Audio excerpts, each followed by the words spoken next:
Nós estamos entrevistando os candidatos a prefeito na cidade de Bauru e hoje estamos recebendo a candidata Chiara Ranieri. Chiara, bom dia. Bom dia, amigos aqui da 94. Um prazer enorme estar aqui com vocês. Chiara, bom dia para você, seja muito bem-vinda. Vamos começar a falar sobre a cidade, vamos falar sobre essa campanha que está começando. E eu queria começar falando por uma questão que está aí. A gente acabou de discutir esse problema com a Defesa Civil e com a Secretaria de Meio Ambiente do Estado, que é a questão da escassez hídrica e os problemas que isso tem provocado em Bauru já há muitos anos. Chiara Ranieri eleita, qual seria a primeira atitude em relação a esse enfrentamento que envolve não só Bauru, mas a região como um todo? É isso aí, não é só Bauru, é a região toda e principalmente, Tizoco, quando nós temos um olhar para a questão da captação de água de superfície, rio, né? Porque se a gente for pensar em perfuração de poços, a gente não tem essa visão, né? Eu tenho ouvido algumas coisas que me preocupam. Nós temos uma situação de 130 mil bauruenses, aproximadamente, que recebem água pela captação do Rio Batalha, né? Um rio que tem água, mas não tem fluxo, um rio que está bastante assoreado, que precisa continuar com as ações de desassoreamento, que começaram a ser feitas recentemente, né? O desassoreamento dos seus afluentes também, principalmente os dois córregos que desaguam direto ali na bacia de captação, na lagoa de captação do Batalha, né? O Ventura e o Veado, um é Bauru, o outro é Piratininga. Então, esse desassoreamento é extremamente importante, porque ele traz para a lagoa também dejetos que permitem que a condição de reservação da água fique menor. Então, se a gente tem lá uma lagoa que ela pode ter 3,20 metros de profundidade, se ela tem lá a sujeira, né, que vem trazida dos córregos, do próprio rio, mais as plantas aquáticas que nascem ali, você tem uma redução dessa reservação, né? Então, continuar o trabalho de desassoreamento, fazer a limpeza da bacia, né, essa calha da bacia que está impossibilitando que tenha essa reservação.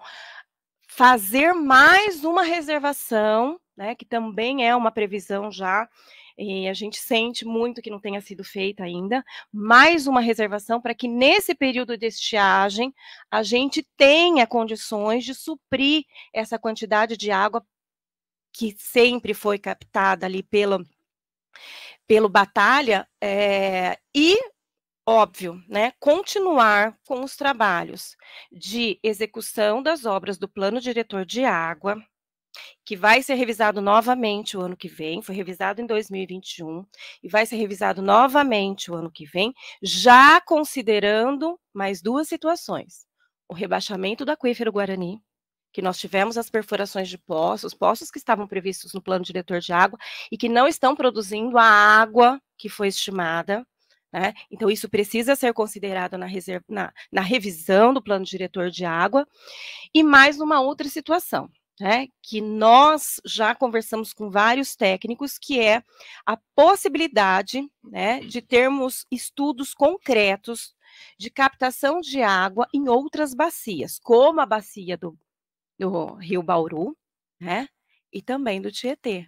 Você é aí um conhecedor profundo do Rio Tietê, ele não está tão distante daqui, né? Então, assim, Bauru tem água? Tem água, não temos água em casa, mas tem água, né? O que a gente precisa é trazer água para casa, agilizar os processos, os estudos, os projetos e executá-los rapidamente. Chiara, eu sempre questiono aqui que eu acho que o presidente do DAI precisa executar o projeto da administração municipal. Ele não pode ser o rei da Inglaterra quando ele assume a presidência do DAI. E, invariavelmente, independente de governo, independente de qualquer coisa, cada presidente do DAI que assume o DAI parece que, sabe, resolve ouvir uma ala ou seja interna do DAI, ou seja externa, ou essa teoria ou aquela teoria, e no final das contas, aquilo que tinha que ser seguido já há 10 anos, aquilo que foi transformado em lei, se não me engano, em 2019, que é o plano diretor, nem mesmo do ponto de vista da colocação em prática daquilo que era o mais básico, exatamente, para evitar a escassez severa de água que a gente está tendo agora. Seu presidente do DAI vai ser o rei da Inglaterra do DAI ou vai cumprir aquilo que a prefeita determinar? Vai ser o rei das águas, né, Tizuco? Lá em 2012, quando eu fui candidata a prefeita, eu era a rainha das águas. Tinha os memes que era de Iemanjá, porque eu falava muito da água. Mas se tivessem prestado atenção, os governantes que vieram na sequência para a questão da água, porque se água é prioridade, então vamos colocar como prioridade, né? Então, os recursos do DAI não são suficientes. Vamos buscar, então, os recursos? De que forma a gente busca? Poxa vida, o que não dá é para as pessoas ficarem sofrendo 3, 4 dias. Eu conversei com famílias que estavam há 7 dias sem água, agora, esse ano.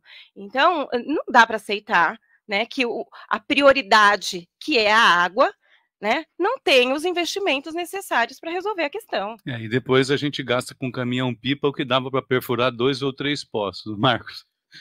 Chiara, em relação à saúde, o que você tem a dizer nessa situação gravíssima que a cidade atravessa? Primeiro que a gente, toda vez que começa aí um governo, a gente escuta assim, nós precisamos atender primeiro as questões, os problemas que estão relacionados à atenção básica. Eu ouvi isso, o vice-prefeito, inclusive, que foi secretário de saúde no primeiro ano, né, com um projeto bacana, nós vamos avançar nos programas de saúde da família, que nós sabemos que precisa, né, todos nós concordamos, mas avançamos o quanto? Quase nada. Se nós não tivermos atenção básica resolvida, qualquer pessoa da área da saúde vai dizer a mesma coisa. Nós vamos congestionar as UPAs de problemas. E aí, olha que interessante, quando a gente vai conversar na Diretoria Regional de Saúde, o que a gente escuta? Eu fico com vergonha, toda vez eu fico com vergonha, né? Olha, Bauru tem um problema a ser resolvido, porque nós fazemos internações de infecção de urina. Por que Bauru tem tanta internação de infecção de urina? Porque não tem posto de saúde, porque não tem estratégia de saúde da família, porque não tem consulta, porque não tem a resolutividade antes da pessoa chegar numa UPA com uma infecção muito grave. Por que tem uma internação de unha encravada?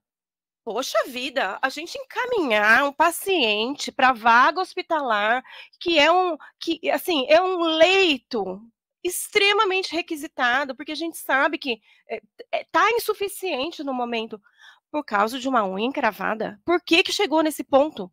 Porque não teve atenção básica. Aí uma outra situação, nós temos pacientes internados nos hospitais que precisam do suporte da Secretaria da Saúde para o paciente chegar em casa. Então, por exemplo, atendi uma filha semana passada, porque é a mãe que estava internada de alta, e ela precisava de um cilindro de oxigênio. Ela entrou em contato comigo, já fazia 5 dias que a mãe estava de alta, e a Secretaria de Saúde só ia liberar o cilindro de oxigênio depois de 10 dias da solicitação.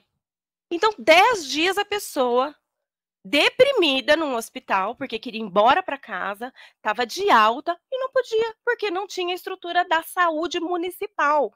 Então, essa relação saúde municipal com saúde estadual precisa ser melhor resolvida. E o pior é que a gente sabe que essa questão é de Bauru. Não é dos municípios da região, é de Bauru. Então, a gente tem que assumir o compromisso de resolver essa questão da atenção básica. Nós temos que avançar, tem que avançar no programa de saúde da família. Nós temos que ampliar as equipes. E é importante, porque assim, a gente fala de unidade básica de saúde. Nós temos várias, e ótimo que tenhamos. Mas a estratégia de saúde da família ela é cofinanciada pelo governo federal. Ela acaba saindo mais barato para o município. Então, é aí que nós temos que avançar. Nós estivemos no Jaraguá esse final de semana, e ali a gente tem uma população de mais ou menos 10 mil pessoas. Não tem ali uma unidade básica de saúde, não tem uma unidade de saúde da família.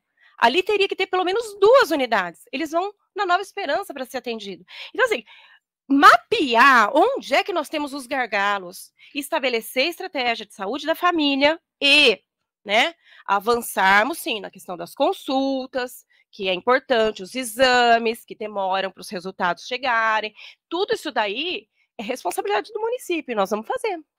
Chiara, dentro dessa abordagem, nós inclusive já discutimos várias vezes, inclusive aqui, Marcos, você lembra bem do seu xará, o Marcos da Associação Paulista de Medicina, e a linha de abordagem foi exatamente essa. Mas eu queria te questionar sobre o seguinte, dentro dessa visão do seu programa de governo, entraria ou não entraria um hospital municipal? Entraria, e nós conversamos também na Diretoria Regional de Saúde sobre o perfil desse hospital, né? Qual seria o hospital que seria um braço do atendimento hospitalar, né? Porque a gente não pode pensar que nós somos isolados, sozinhos. Então, assim, qual é a orientação? Um hospital para baixa complexidade, tá? Esse seria o ideal, do ponto de vista dos técnicos, dos especialistas em saúde, da área hospitalar. Esse seria para cuidar da unha encravada, caso precisasse. Também, mais ou menos por aí. Tizoco, entendeu? Exatamente. E aí, como a gente faria isso? Né? A gente fica perguntando por que não foi feito até agora e como a gente faria.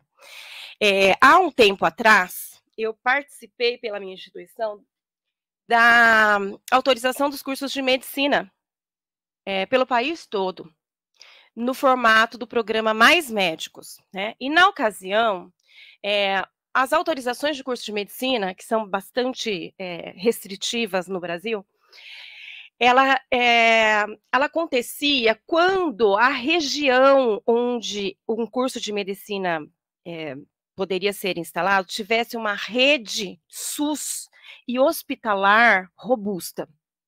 Para ampliar essa formação de médicos, o que o governo federal na época fez?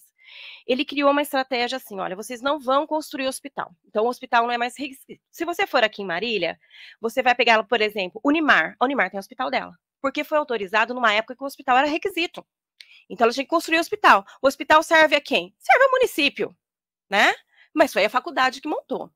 FAMEMA, mesma coisa, né? Aqui, o que aconteceu com a Uninove? Nesse programa, ao invés de se construir o hospital, você entrava com uma contrapartida para usar a estrutura que já tinha montado, para se autorizar cursos rapidamente, né? E eu participei desse processo, então eu conheço detalhadamente o que é que se ofereceu. Aqui, a Uninove ofereceu 10% da mensalidade. Então, hoje, nós já temos mais de 22 milhões de reais, né, guardado para se investir em SUS, tá? Porque a formação do aluno da saúde é no SUS, não é só no particular, é no SUS. E aí, nós temos um recurso que precisa ser olhado e estabelecido uma estratégia para atender a cidade de Bauru. O hospital é uma possibilidade, uma grande possibilidade, porque serve a quem? Serve aos alunos da Uninove que estão fazendo estágio fora de Bauru, né? Serve à cidade de Bauru, que precisa desse atendimento, né? E com certeza a gente retém profissionais formados aqui que conhecem a cidade, conhecem a realidade e que vão trabalhar numa rede, né, já previamente organizada para tal. Bom, o próximo prefeito que vai assumir aí a partir de janeiro, você tem conhecimento disso, que eu vou dizer aqui, mas é um absurdo o que eu vou dizer. Os problemas em Bauru são muitos. São. Né? Qualquer cidadão bauruense sabe que os problemas da cidade de Bauru são muitos. É distrito industrial precisando de uma infraestrutura, é a questão das Nações Unidas com alagamento, é a estiagem programada toda a época de seca, que falta água para mais de 100 mil pessoas, não tem plano diretor, não tem plano de zoneamento, é um restaurante que foi montado no zoológico e está lá e não funciona. Então, existe uma realidade hoje na cidade de Bauru que as pessoas precisam falar sobre isso. Então, como é que é para você, sendo prefeita, sentando na cadeira a partir de janeiro, como é que passa na sua cabeça? E agora? Como é que vai ser? Como a gente está nesse meio já há bastante tempo, Marcos, eu acho que existe uma clareza maior. Quanto mais a gente estuda, mais a gente vê os problemas, mas existe uma clareza maior né, da organização e de como enfrentar. Uma coisa não impede que outra seja executada, né? Então, nós temos vários problemas, mas nós temos responsabilidades também em todas as frentes. Então, por exemplo, uma visão que eu tenho, né, de mundo e de cidade. Nós temos hoje, como principal instituição da nossa sociedade, a escola. É a escola. A escola tem metas a serem cumpridas. São metas municipais, são metas estaduais, são metas nacionais e são metas mundiais, né? Então, a ONU tem metas para se entregar escolas de tempo integral. Isso é no mundo. E nós temos as metas nacionais também, que nós estamos longe de cumpri-las. Nós temos que avançar na questão da escola em tempo integral. Por quê, além de tudo? Porque nós temos hoje uma rede de assistência social como braço da escola, para atender as questões de vulnerabilidade, que são imensas, e vou trazer um dado aqui. Se nós temos 25% do orçamento do município sendo investido em educação, nós temos mais 5% na assistência social, que não são suficientes, precisam ser ampliados. Neste momento, não tem outro caminho a não ser ampliar os recursos da assistência social. Ah, é para sempre? Não, não é para sempre. Por quê? A partir do momento que você tem as escolas em tempo integral também, muitas das crianças, que é um grande percentual do recurso que é aplicado na assistência social, nos projetos, no contraturno e tudo mais, vai ser canalizado para a educação. Então, assim, o que a gente precisa entender? Que a assistência social hoje, ela precisa de atenção. Só que ela tem que ser uma assistência social emancipadora. As pessoas têm que sair, elas não têm que ficar na assistência social. A assistência social é para atender a uma realidade de momento. Como é que a gente faz para as pessoas saírem da assistência social? Com desenvolvimento econômico. Se nós não tivermos desenvolvimento econômico, a nossa assistência social não vai dar conta de atender as demandas da nossa sociedade aqui de Bauru. Nós temos uma política, hoje em Bauru, de desenvolvimento econômico trágica. Para o comércio é trágico, para o serviço é trágico, e para a indústria nem se fala. Nós não tivemos uma indústria chegando em Bauru nos últimos 4 anos. Então, nós tivemos no governo passado uma alteração de lei, né, que é uma lei de política industrial. Então, antigamente, as indústrias que queriam se instalar, elas procuravam, né, pela prefeitura para solicitar a área. E aí a prefeitura tinha lá um cardápio de áreas, né? E aí era meio que na base do diálogo, né? E aí ficava uma situação de que por que para um e não para outro, não existia muita transparência, então existia muita conversa, muito falatório, muita dúvida, muita suspeita. Então foi feita uma lei moderna. O que essa lei moderna trouxe? Que para se conceder as áreas em Bauru, em distritos industriais, é preciso se fazer um chamamento público, um edital, né? E aí esse edital é que colocaria as regras para que as empresas que estivessem pleiteando pudessem ocupar as áreas que estariam disponíveis nesse edital. O que aconteceu? Nós não tivemos um edital nesses últimos 4 anos. Então, dificultou, trouxe uma burocracia que os nossos vizinhos não têm. Entendeu? Então, quando a gente fala em política de indústria, a gente tem que olhar o que o vizinho está fazendo.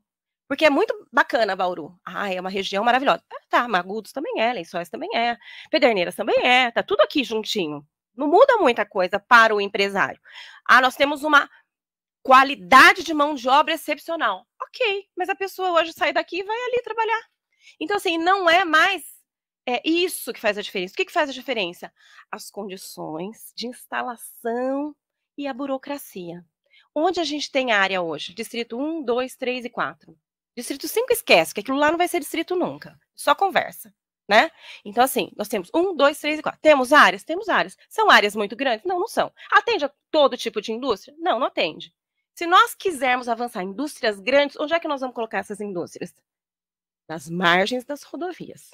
Só que nas margens das rodovias, os terrenos não são da prefeitura, são do privado. O que a prefeitura tem que fazer?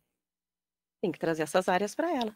Aí eu concordo com desapropriar, aí eu concordo em estabelecer uma política industrial que traga desenvolvimento econômico para a cidade, né? E aí eu acho que precisa ser mapeado quais são essas áreas, né? o quanto custam essas áreas, né? E que tipo de indústria é interessante estar em Bauru, não só do ponto de vista do industrial, mas também da própria cidade, né? Então, ter uma política de construção, né, de um segmento industrial que seja bastante atrativo nessa região, nas condições da cidade, e que desperte aí um novo momento de Bauru. A ferrovia já foi. O momento da ferrovia já foi, e nós não acordamos ainda. Né? Nós estamos esperando o quê? Nós temos que desenvolver uma política econômica. Não dá para a gente ficar aguardando que as coisas aconteçam sozinhas. E atrapalhando, né? Porque olha o que a prefeitura atrapalhou o calçadão da Batista. Esse ano especial foi lamentável. O que nós recebemos de queixas dos comerciantes, principalmente em vésperas de Dia das Mães. Olha, até agora, né? Assim, é uma tristeza, uma tristeza.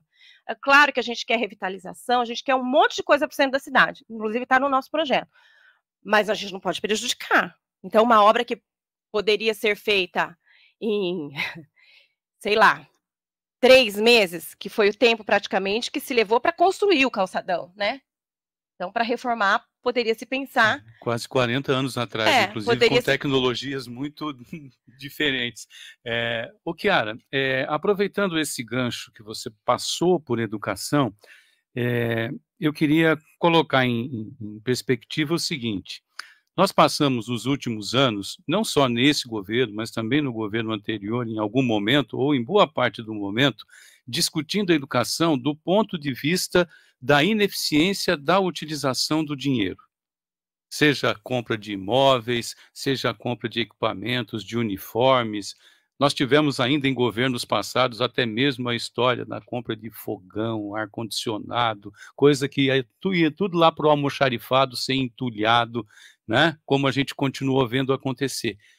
E você tocou num ponto onde nós temos metas de ensino, de educação a cumprir, e elas saem, elas desaparecem do debate. As pessoas em Bauru, nos últimos tempos, não discutem mais a qualidade da educação. A gente está discutindo apenas e tão somente por que a gente não consegue, entre aspas, como você mesma disse, com tanto dinheiro, fazer com que nós tenhamos um índice de desenvolvimento. Saiu recentemente aí, né, o levantamento em relação à qualidade das escolas no Brasil. A gente está lá patinando já há algum tempo. Como mudar esse foco? Como é que você vê isso? E outra pergunta já, para não perder o bonde. Chiara prefeita, vai se colocar em prática o que foi aprovado, mesmo ainda sob discussão, em relação à estação de tratamento de esgoto, a concessão? Qual você quer que eu responda primeiro? Fica à vontade. Eu vou revogar a lei da concessão da estação de tratamento de esgoto. Essa lei quebra o DAE. As pessoas falam que eu quebrei o copo. Eu quebrei o copo e quero que as pessoas se lembrem. Se lembrem que isso é um símbolo. O DAE, se não tiver a revogação da lei, vai quebrar. E aí a gente está falando do quê? De uma empresa que vai ser passada por um terceiro. Por quê? Ou a prefeitura vai subsidiar a sustentabilidade do DAE, porque é impossível o DAE sozinho ter recursos para investir na água, tá? Ponto. O DAE ou vai ter um aumento de tarifa estrondoso para dar suporte a essa sustentabilidade, ou a prefeitura vai ter que colocar dinheiro lá, subsidiar, tá? Fazer aportes. Se não acontecer isso, o que vai acontecer? Ah, não tem jeito, passa para um terceiro. Ok. Tá. É esse o objetivo? Eu já podia ter falado agora, né? Acontece o seguinte, a hora que você sobe a tarifa de água, você sobe a de esgoto também. Então, as pessoas precisam entender o que foi esse processo de concessão.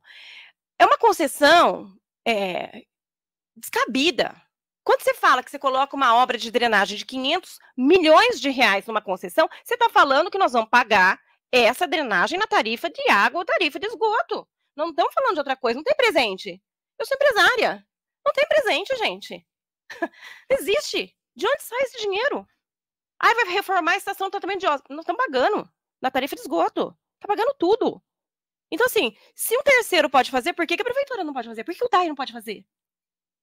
Essa conta me assusta muito, sabe? É a gente assumir uma incompetência de realização de obra.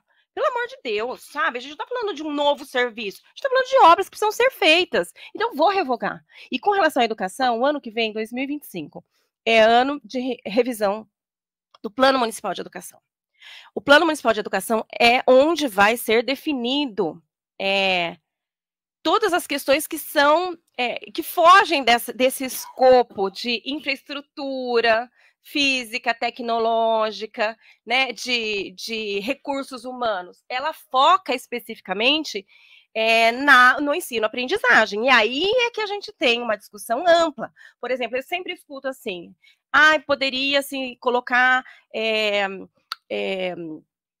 formação para robótica nas escolas. Bacana. Poderia ter uma formação para educação financeira para as crianças. Bacana. Quando que a gente discute isso? É no Plano Municipal de Educação. Então, a discussão, ela precisa acontecer, ela vai acontecer, é natural, está previsto. Então, o plano vence, tem as conferências, já até teve aí alguns encaminhamentos por conferência, mas é o momento onde a gente discute. E vou dizer mais, os nossos resultados nas avaliações, e aí a gente fala assim, que tipo de avaliação a gente tem? A gente tem as avaliações do governo federal, do governo estadual. Então, a gente tem o IDEB, o SAEB, o SARESP, né? Que são as avaliações que dão para a gente os indicativos de onde é que a gente tem que melhorar ou não. Nós passamos por pandemia aí, né? As nossas crianças têm defasagem, não está tudo bem. Não está tudo bem. Então, assim, nós estamos avançando, não estamos, preciso olhar essa avaliação, né? Essa avaliação que foi feita aí o ano passado, ela trouxe preocupações. E agora, pior, os recursos que serão repassados, inclusive de Fundeb, elas levarão em consideração esses resultados. Nós vamos perder recurso. Então, tem muito, muito a se discutir quando for falar de qualidade de ensino e aprendizagem, não prédio. Chiara, você tem 3 minutos aí para... Jura? Só isso? Agradecer. Mas dessa vez não tem pergunta mais. Eu quero agradecer muito, muito a todos vocês. Eu fico muito feliz quando eu posso vir aqui na rádio, eu escuto, acompanho, torço. Às vezes eu fico brava com, alguns entrevistados que falam umas coisas assim que eu discordo completamente, como ontem, por exemplo, mas esse espaço aqui é muito democrático, né? Essa possibilidade de a gente estar aqui junto, conversando, discutindo, é rica. E o quanto a gente percebe que o bauruense gosta, né, e acompanha, e participa, e fica comentando depois. Então, assim, eu agradeço demais essa possibilidade, essa oportunidade. Parabenizo a 94 por estar proporcionando de forma democrática esse momento. E tenho certeza que é isso aqui, que faz a diferença na hora das pessoas decidirem o voto. Né? E pensando em voto, eu quero que pensem em mim, e pensem no Meira, que está aqui comigo, que é o meu vice, né? Que é tão competente quanto eu, tão experiente quanto eu, né? Que tem condições de qualquer problema. Se eu morrer amanhã, né? O Meira tem total condições de continuar o trabalho, porque a gente trabalha junto há 8 anos, né? E eu fico nessa tranquilidade. Sabe que eu sempre penso nisso? A gente tem que ter a tranquilidade na vida da gente das sucessões. Né? Sempre, né? Então, eu sempre penso nisso. Eu acho que nós temos condições de desenvolver o trabalho bem diferente daquilo que a gente tem visto. De verdade. Eu acredito, não estou numa aventura, não estou numa campanha para participar, né? Eu entrei nessa campanha realmente para dizer aquilo que eu penso, aquilo que eu acredito, apresentar propostas concretas que foram desenvolvidas, não foi só por mim, não, nem só pelo Meira, foram desenvolvidas com pessoas das mais diversas áreas, pessoas técnicas, lideranças, e que tinham muito a contribuir, e que continuarão a contribuir, porque nós vamos ouvir ainda todos os conselhos municipais, nós vamos fazer reuniões em todas as regiões da cidade. Então, o nosso planejamento é de construção mesmo de algo que vai fazer diferença na cidade de Bauru, porque chegou a hora, ou a gente muda agora, ou a gente vai ficar para trás, mesmo de cidades que são muito menores hoje e que serão muito maiores amanhã. Muito bem, 8h01, nós conversamos com a candidata a prefeita Chiara Ranieri. Chiara, felicidade, sucesso, volte mais vezes. Coronel Meira, obrigado pela presença aqui no estúdio.